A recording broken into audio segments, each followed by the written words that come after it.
అలాగే మన గుంటూరు వెస్ట్ నియోజకవర్గం చూద్దాం. ఇంతకుముందు 2 సార్లు కూడా ఇక్కడ వాళ్ళు ఏదో కొంత అట్లా ఏదో ముందుకు మేము వెళ్ళిపోయాం కదా అని అనుకున్నారు. అయితే మీరు చూసినట్టయితే ఆయనంత మాత్రాన్ని ఏముంది, ఏం జరిగింది, ఏమీ జరగలేదు, ఎక్కడ ఏం మార్పు రాలేదు. మరి ఈ రోజున జగనన్న ప్రభుత్వం వచ్చాక చూస్తే మన గుంటూరు వెస్ట్ నియోజకవర్గంలో మన డివిజన్లలో మనం చూస్తే మనకు అవసరమైనటువంటి రోడ్స్ అన్ని కూడా మనం వేసుకోగలిగాం. ఎక్కడ చూసినా కూడా కొత్త రోడ్లు మనం వేసుకోగలిగాం.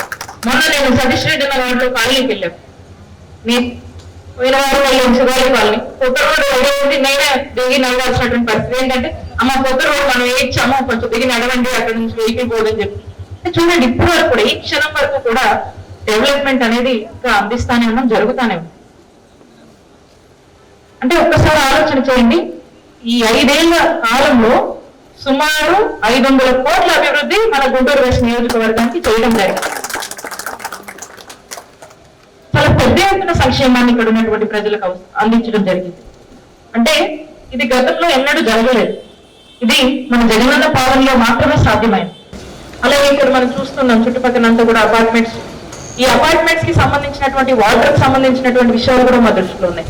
వాటి మీద కూడా ఒక ప్రణాళిక చేస్తాం. వాటిని కూడా రానున్న కాలంలో పూర్తి స్థాయిలో ఆ వాటర్ సమస్య అనేది కొంత మనము అడ్రస్ చేశాము, కొంత ఇంకా అడ్రస్ చేయవలసింది ఉంటే కూడా దాని మీద కూడా ఒక ప్రణాళిక చేసి వాటిని కూడా అడ్రస్ చేసే దిశగా ముందుకు వెళ్తా ఉన్నాం. అలాగే అండర్ గ్రౌండ్ డ్రైనేజ్ ప్రాబ్లమ్స్ ఏవైతే ఉన్నాయో వాటిని కూడా టీడీపీ రోడ్లో ఏ విధంగా మరి ముందుకు వదిలిపెట్టారో మీ అందరూ కూడా తెలుసు. ఇంతవరకు మనం వచ్చాక కాస్త వాటిని మెరుగుపరచాం. ఇక ముందు కూడా ఒక మంచి ప్రణాళికతో వాటిని కూడా పూర్తి చేస్తామని తెలియజేస్తా ఉన్నాను. ఇక మనమేమో బీసీలు, ఎస్సీలు, ఎస్టీలు, మైనారిటీలు వాళ్ళకి సంక్షేమము, అలాగే ఓసీలో కూడా వెనుకబాటుతనం ఉన్నటువంటి అంటే వాళ్ళలో కూడా ఇబ్బందులు ఉన్నటువంటి వారిని ఈరోజు అన్ని విధాలుగా అన్ని సెక్టార్స్ ని జగనన్న ప్రభుత్వం ఆడుకుంది. డెవలప్మెంట్ గురించి మాట్లాడుతూ ఉన్నాం. అంటే ఒక పద్ధతి, ఒక పాలసీ, ప్రజలకు పనికి వచ్చేటువంటి పనుల మీద మనం మాట్లాడుతూ ఉన్నాం. ఇందాక మా ఎంపీ గారు మాట్లాడుతూ ఉన్నారు. ఇక ప్రతిపక్షాల గురించి మాట్లాడాల్సి వస్తే ఏం మాట్లాడినా ఇంతకుముందు ఇప్పుడు రాజకీయాల్లో లేరు, వచ్చారు. ఇక మేము రాజకీయాల్లో ఉన్నాం కాబట్టి ఏదో ఒకటి మాట్లాడడం. ఎందుకంటే దీనికి కారణం ఏంటంటే వాళ్ళకు వాళ్ళ నాయకుడు, వాళ్ళకున్నటువంటి వాళ్ళ నాయకుడు టీడీపీ మీద వాళ్ళకు కాన్ఫిడెన్స్ లేదు. వాళ్ళ పాలసీస్ ఏంటి, వాళ్ళు ఏం చేద్దాం అనుకుంటున్నారు ప్రజలకి అనే దాని మీద వాళ్ళకి ధైర్యం లేదు చెప్పడానికి.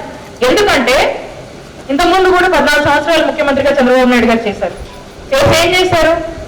ఏమి చేయాల, మోసం చేశారు. ఇచ్చిన ఒక్క హామీ నిలబెట్టుకోవాలా. మా టైంలో ఇది చేశామని వాళ్ళకి చెప్పుకోవడానికంటూ ఏమీ లేకుండా పోయింది టీడీపీ వాళ్ళకి. మరి ఈ రోజు ఏంటంటే వాళ్ళకి తెలుసు, వాళ్ళ దాని మీద వాళ్ళు మాటిస్తే మాట మీద ఉండరనేటువంటి విషయం టీడీపీ వాళ్ళకే తెలుసు.